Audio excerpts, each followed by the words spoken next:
Баршаңызға сәлем. Бүгін біз сіздермен баклажаннан жасалатын роллы дайындаймыз, немесе бұны тещин язык деп те атайды.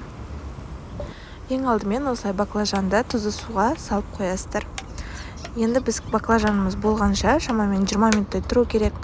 Помидорларымызды осылай ұзынша етіп турап аласыздар. Менде баклажан 20 минут тұрды. Енді баклажанды осындай жіңішке етіп видеодағындай бөліктерге бөліп шығамыз. Енді осы баклажандарды 2 жұмыртқаға матырып, панировочный смеске аунатып аламыз. Баклажанның бір жақ бетіне ғана осы панировочный смеспен жұмыртқаны жағып шығасыздар. Осылай жағылмаған жағымен баклажандарды төңкеріп противенге тізіп шығамыз. 200 градуста 20-25 минуттай пісіріп аласыздар. Енді біз баклажанның ішіне жағатын соусты дайындаймыз. Сол үшін бізге чеснок, майонез және укроп қажет.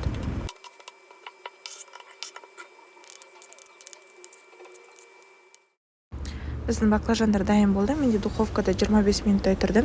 Енді баклажанның ішіне соусты жағып, помидор және салатовый листьяны салып, осылай рулетик қылып орайсыздар.